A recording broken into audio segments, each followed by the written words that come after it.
welcome everybody. I should just say that this talk that I'm going to deliver today is based on one that I've already provided by the CBA South East, and also in a collaborative seminar with the Sussex Wildlife Trust, which was an attempt to kind of build bridges between the heritage community and ecologists and those responsible for managing landscapes. So yeah, with no more ado, three key questions or themes that I wish to discuss today are: how the South East historic landscape has been formed through medieval pastoralism, how historic grazing regimes worked and how they might be being replicated by conservation grazing and rewilding initiatives, and finally how nature recovery can be aided by restoration and enhancement of the historic landscape. So what do archaeologists and landscape historians mean when we talk about the historic landscape? The historic environment is the physical manifestation of natural and cultural heritage.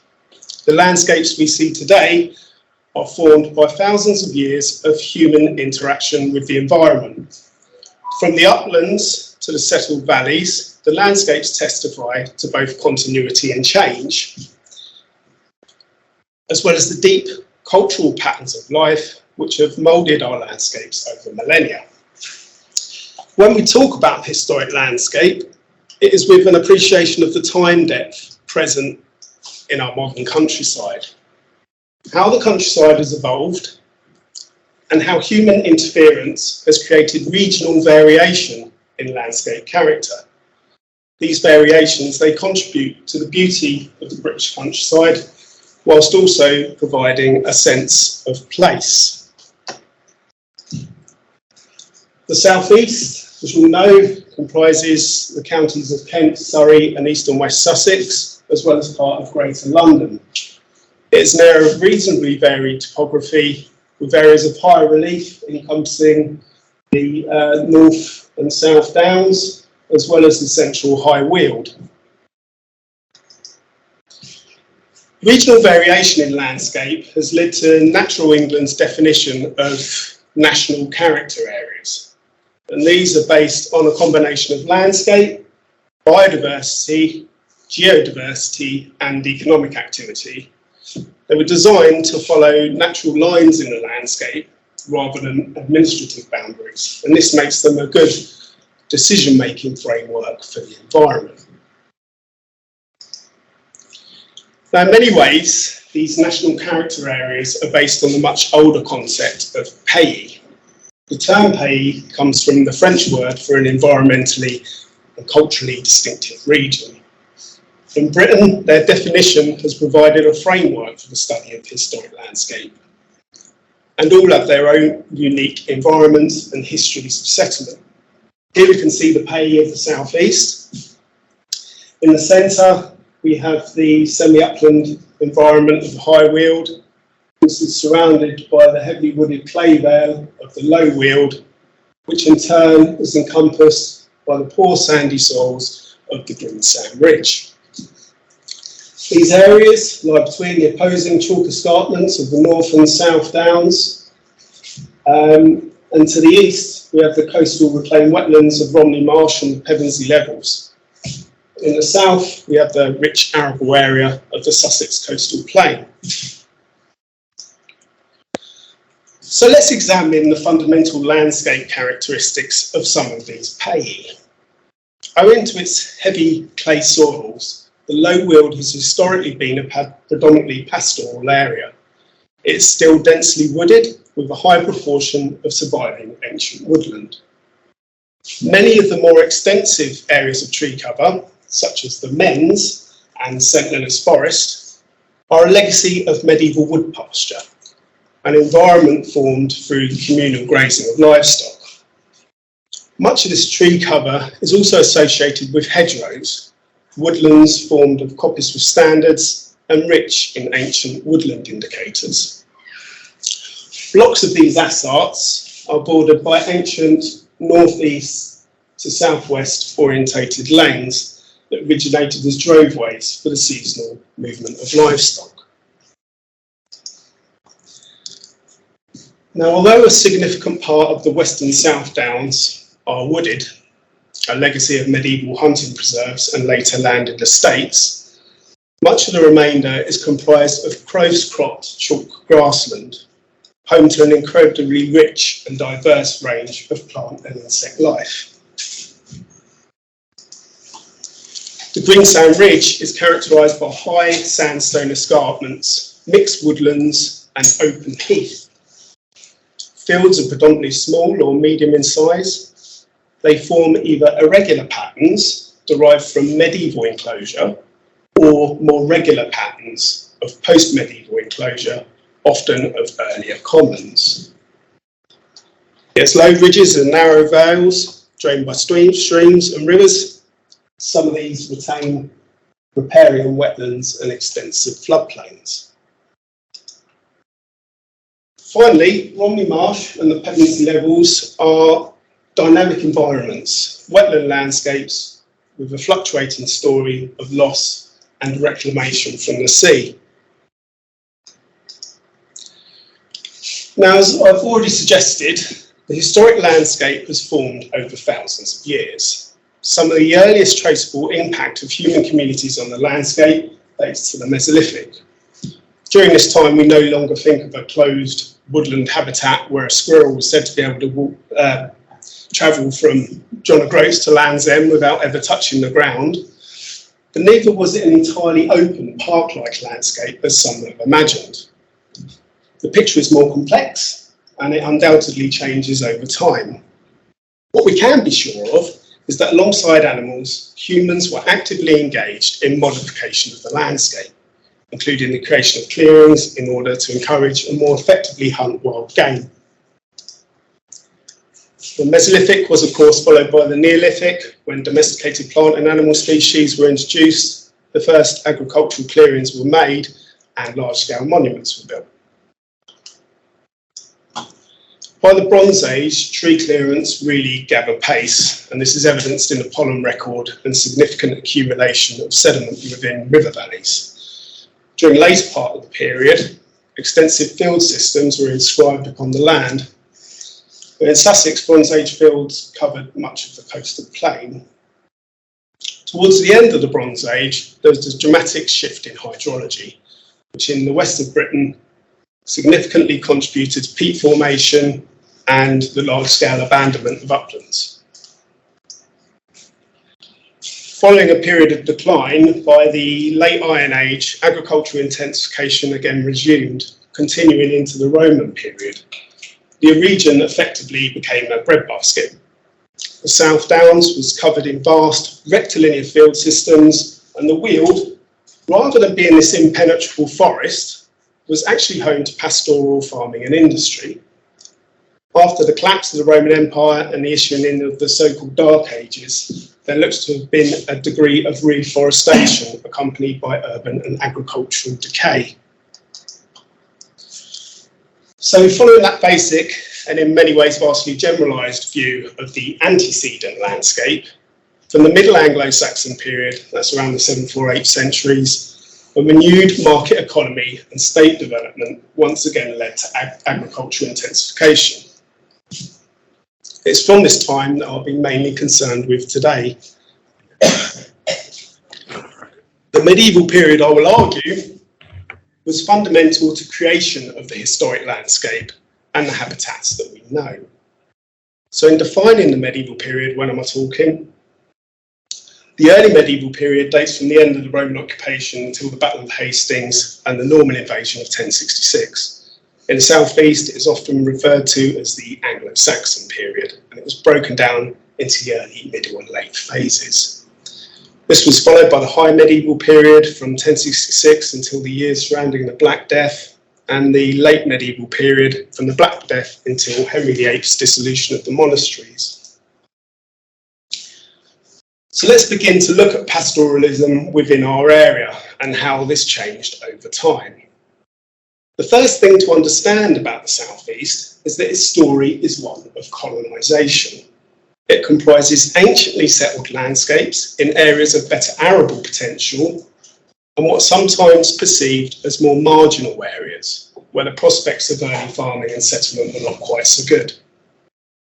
The areas of best land, settled early in the medieval period, were on the Sussex coastal plain and the North Kent plain, along the Thames Valley and at the junction of the North and South Downs with the Greensand Ridge.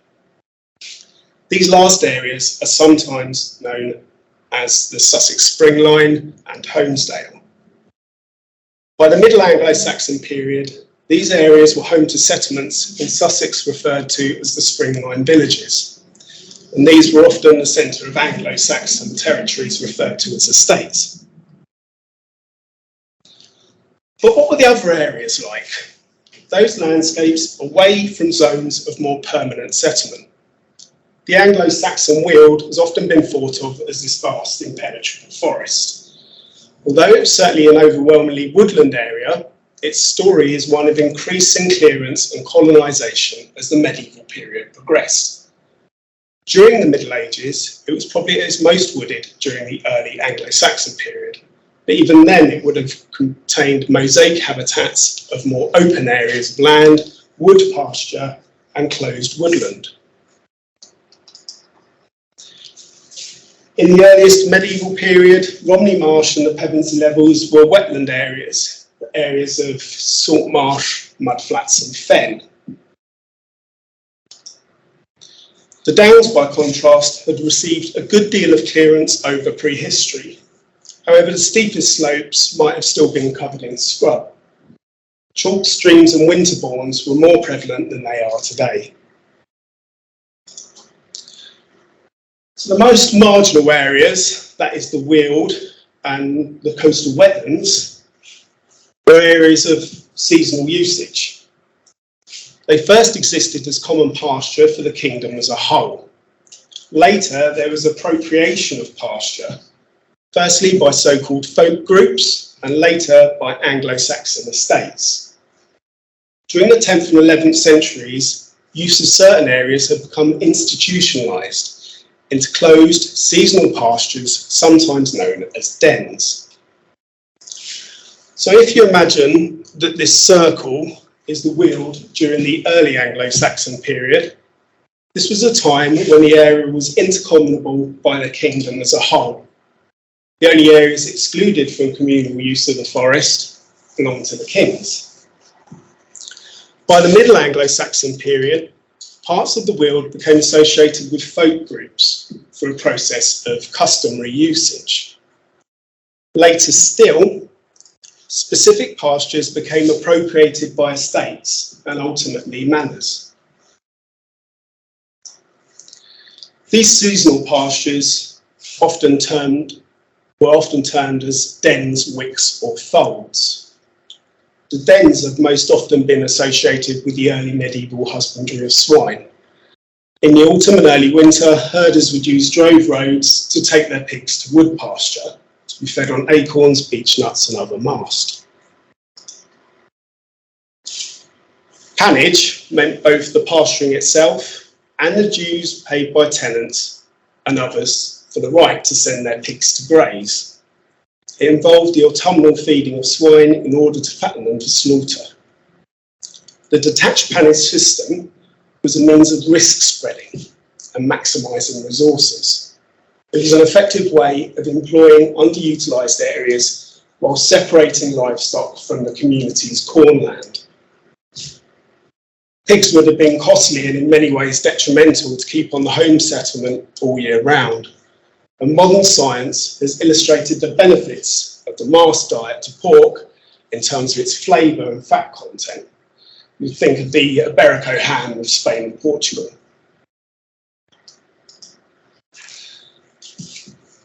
Medieval pigs were an unimproved, hairy and leggy type, with long snouts not dramatically different to wild boar. They were capable of being driven the 15 to 20 kilometres to the commons during a period of transhumance. In terms of the length of the pannage season, most commentators agree that it ran between August and December. However, after the Norman conquest, an October to November date became the norm. As part of the medieval agricultural cycle, swine fattening en masse was so synonymous with autumn that it became the standard illustrated calendar depiction for either October-November or November-December. Medieval pictorial representations of swine pannage are particularly helpful in illustrating the practicalities of the method of feeding pigs. Swineherds are shown beating trees to dislodge the nuts, shaking trees, or climbing them to knock down the acorns to foraging animals below. The importance of seasonal swine pannage is illustrated by medieval documentary evidence, but also excavated animal bone assemblages. As part of my research, I've analysed over 80 animal bone assemblages from archaeological sites across the southeast. Many of these are housed in Archaeology Southeast's project archives. Now, there are many caveats, but in basic terms, the data shown here illustrates the relative consumption of the three major domesticates across the region for the early medieval period. The percentage of pig remains is above what would be considered normal nationally, and this is probably due to the importance of the weald for the pasturing of swine. So preceding the autumn pannage season, there was a period of summering when wood pasture was utilised for the grazing of cattle. The benefits of this alternating pig and cattle grazing in woodlands is well known. Swine effectively clear up the acorn crop, so poisonous to cattle. This practice is still commonly associated with the New Forest today. Cattle can extract a considerable amount of fodder from browse, and it is likely that unimproved medieval breeds can make even more use of poor quality fodder. It was this combined feeding of cattle and swine that was essential to the creation and maintenance of wood pasture. So this aligned pattern of droveways, seen here in the centre, in the centre of this transect of the southeast, shows the routes taken by early medieval herders to woodland commons. Over time, these routeways developed into wide droves or deep hollow ways. These stretched from the permanent settlements on the Sussex Spring Line, out here, to the detached pastures in the centre of the weald.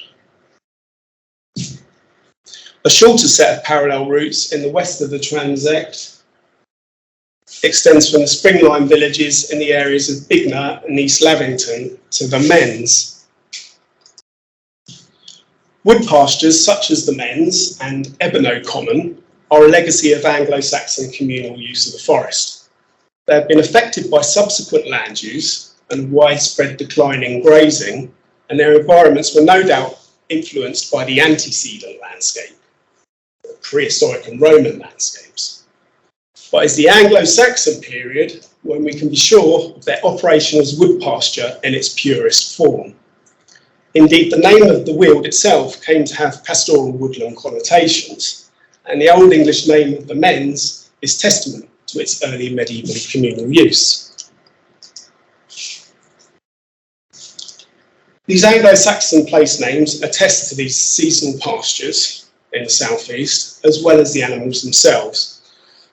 Cattle are included in place names such as Rotherfield, open land of the cattle, or Kema, the cow's mere.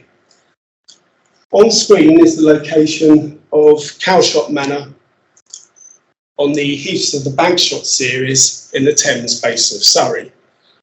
Cowshot is named Cusheats Hagen in a surviving 7th century Anglo-Saxon charter. The name effectively means the cow enclosure. This enclosure existed in a landscape of open pasture, and the nearby Anglo-Saxon name of Cow Moor is mentioned in the same 7th century charter. The Old English moor means a barren wasteland, in this case heathland associated with cattle. The importance of horses to Sussex may be confirmed by way of settlement place names recorded prior to and around the time of Domesday. During this period, Hallam has shown that horse place names were marginally more prevalent than those for cattle, although this does not necessarily mean that they were numerically dominant. It's possible the earliest references may indicate the greater prestige in which horses were held, or the trade in feral animals dependent on rough grazing rather than more formalised production within enclosed fields. In 1086, a sokeman of the Hundred of Kingston in Surrey is recorded as being in charge of woodland mares belonging to the king. And it can be speculated that the 10th century Wilden place name of Horsham relates to an enclosure on the margins of extensive wood pasture used for the breeding of horses, what is today St Leonard's Forest. Goats too were a feature of the Wilden Woods, although they were never particularly widespread within medieval England. Instances of names such as Gatewick or Gatwick may indicate goat dairying, but the animals were not popular in regions where large numbers of pigs were kept. Their tendency to spoil restricted pasture and damage trees doesn't endear them to some landowners, and as the medieval period progressed, constraints on the keeping of goats began to be recorded. In the customs of the Archbishop of Canterbury, it is documented that the tenants of Slindon who live in the Weald were to have common with their beasts everywhere except one enclosed wood of the Lord, but no one should have common with goats. Sheep are not particularly suited to the heavy clays of the Weald. The animals are prone to disease on wet freshwater pasture, being more susceptible to foot rot and liver fluke. The intermediate host of liver fluke found in sheep is often carried by a species of snail, and this fact it wasn't lost on later medieval husbandmen, as the 13th century Seneschal See records. At Michaelmas, let all the sheep be drafted out, for although sheep are sound at Easter and in May and before Lammas, afterwards they can, between the two feasts of Our Lady, by bad keeping, eat the web of the Rhine and the little white snails, from which they will sicken and die. We could be more certain that sheep were kept in the coastal marshes during the early medieval period, the salt water being a preventative to these ailments. Sheep were the most important dairy animal in Anglo-Saxon England, and during the summer the marshes would have been used for making milk, butter and cheese. Although not as common a dairy animal during the period, marshes were also used for cattle dairying. The medieval agricultural writer Walter of Headley tells us the value that marshland pasture held for the grazing of cattle. He stated that 2 cows fed on salt marsh would yield the same, that's a whey of butter and half a gallon of cheese, the other way round, a whey of cheese and half a gallon of butter, as 3 cows fed on wood pasture, stubbles or meadow after it had been cut. So the marshes and creeks in the North Kent Plain, these were also used for cattle pasture, particularly on the borders of the Swale. Archbishop Walfrid's high payment for a tract of marshland between Faversham Creek and Graveney, known as the King's Cowland, are likely to be indicative of cattle dairies in a wetland context. The payment is recorded in an early 9th century Anglo-Saxon charter, which also refers to purchase of an estate that included land known in Latin as Campus Armentorum and in English as Heritha Lee. Heritha is the Old English for cattle, and these records show that there was a Kentish royal interest in the pasturing of cows. Analysis of early medieval animal bone assemblages shows the prevalence of sheep during the period.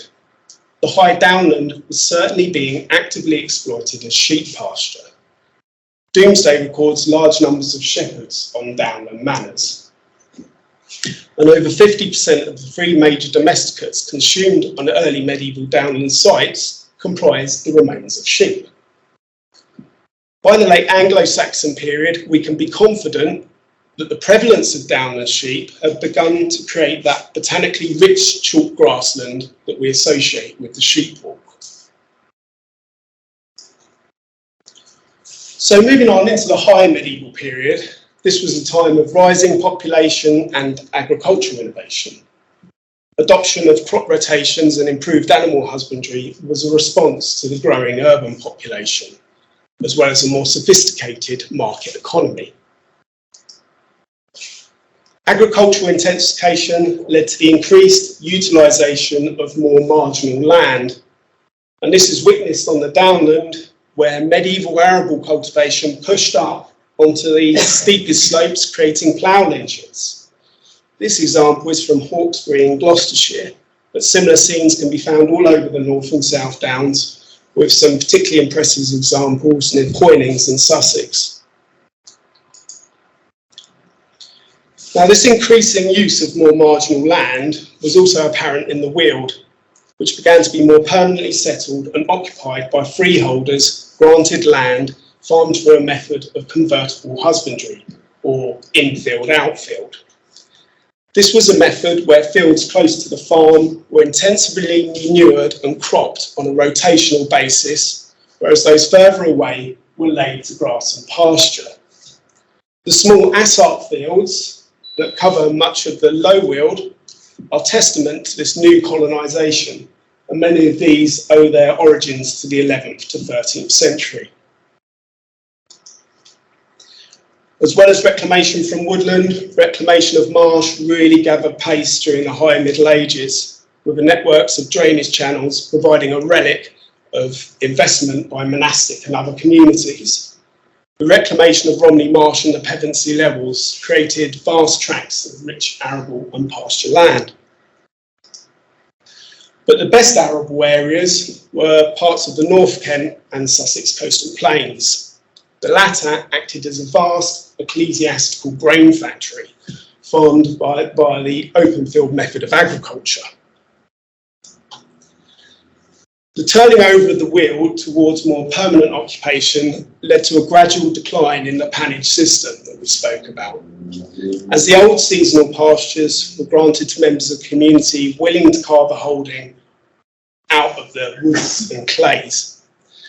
And nevertheless, in some places, pannage rights continued to exist right up until the 15th century. By this time, cattle had taken over as the dominant Wealden livestock, becoming essential to the settled Wealden farmer.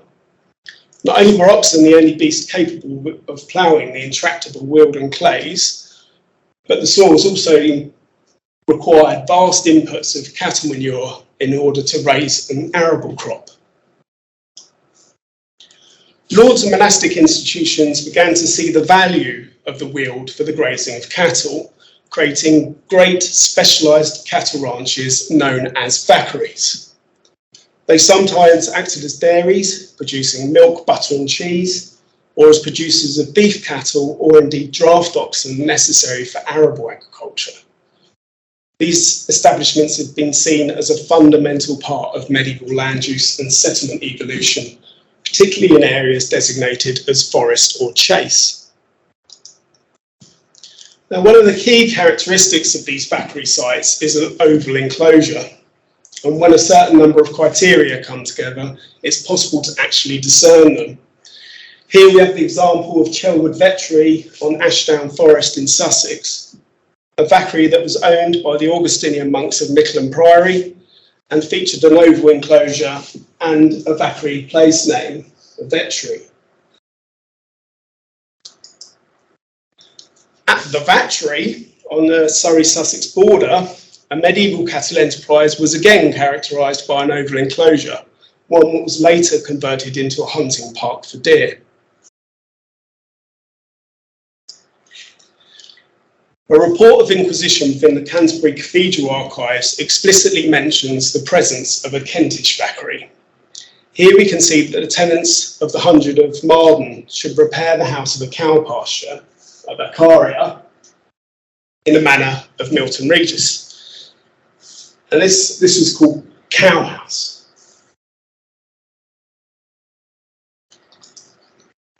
Now, despite such explicit evidence, some eminent historians have remained rather resistant to the idea of vaccaries in the southeast, the establishments being more traditionally associated with northern uplands. This resistance is also, in my opinion, born of a historic emphasis on the importance of medieval sheep and those landscapes where sheep pasture was dominant. Nevertheless, we have already explored how much of the Weald was unsuited to sheep, and during the high medieval period, the animals were completely excluded from Ashdown Forest, where documentary evidence conversely shows that thousands of cattle were grazed. With the increasing importance of wool and a large monastic interest in sheep farming, use of the downland as sheep walk only intensified during the high medieval period. On the South Downs in particular, the farming of large numbers of sheep became key to the Sussex method of sheep corn husbandry. This comprised periodic open pasturing on the downland and subsequent folding of sheep on arable land that bordered the downs. Trampling by the sheep's hooves helped create a tilth, and their manure maintained the fertility of the cornland. The lucrative nature of this high medieval sheep farming meant that lords too became interested in the keeping of flocks. The specialised medieval cattle ranches, those vaccaries, they had their equivalent sheep establishments named beccaries. These comprised long, narrow buildings used for sheltering animals over the winter, storing fodder and lambing. They also had administrative functions and could serve as sources of manure in the spring.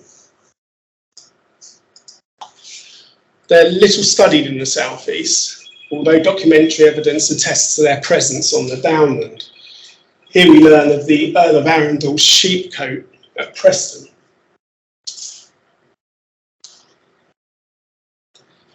The transition between the high and late medieval period was marked by a demographic collapse, including factors such as the Black Death, endemic warfare, climatic changes and large-scale flooding.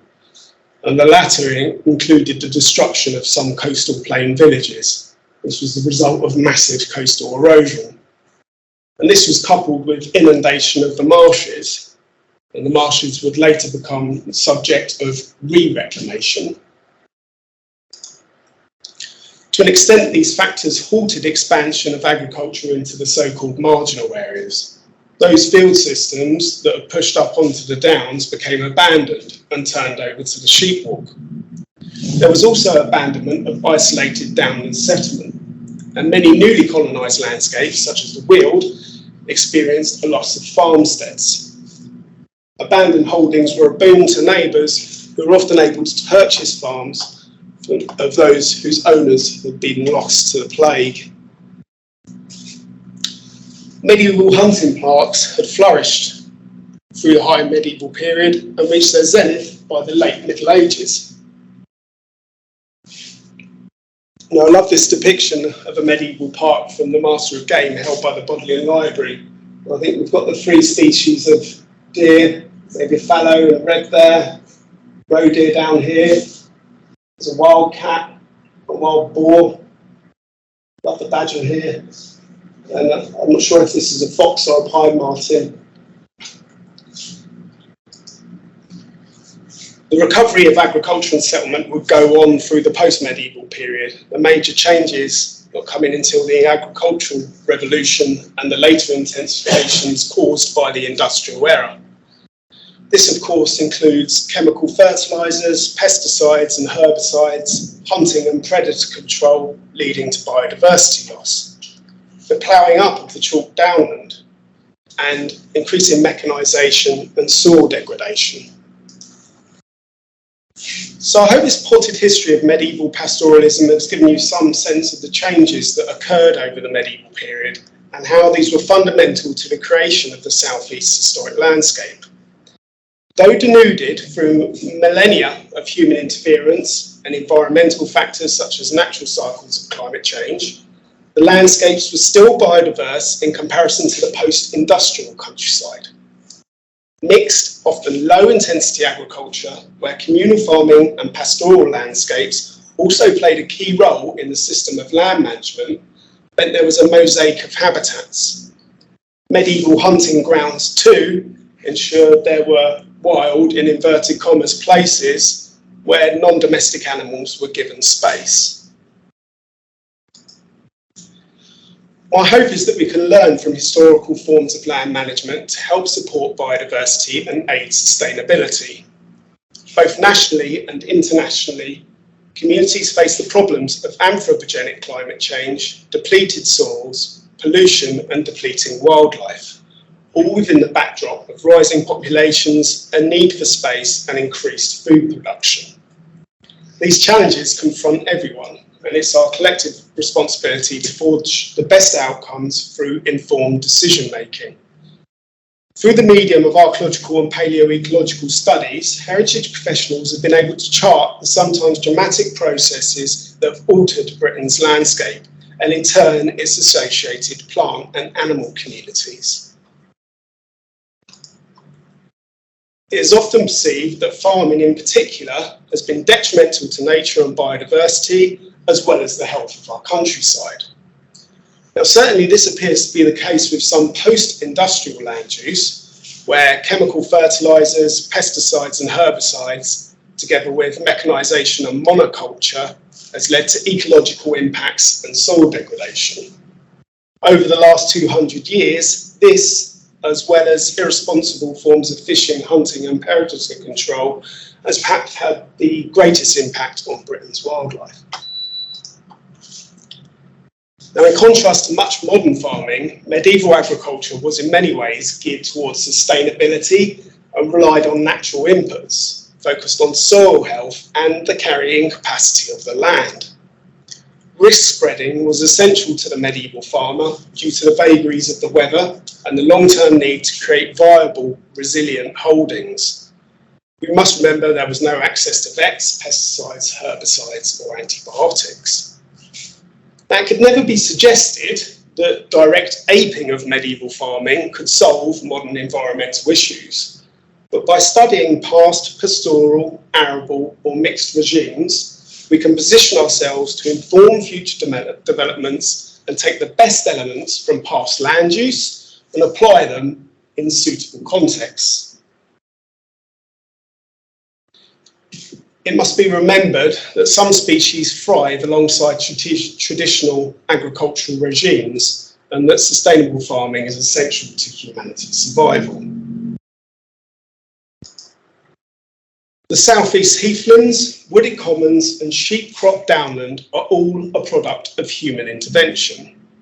The British countryside is composed of these distinct cultural landscapes which contribute to the beauty and diversity of the countryside whilst also providing this sense of place. These landscapes all evolved over time.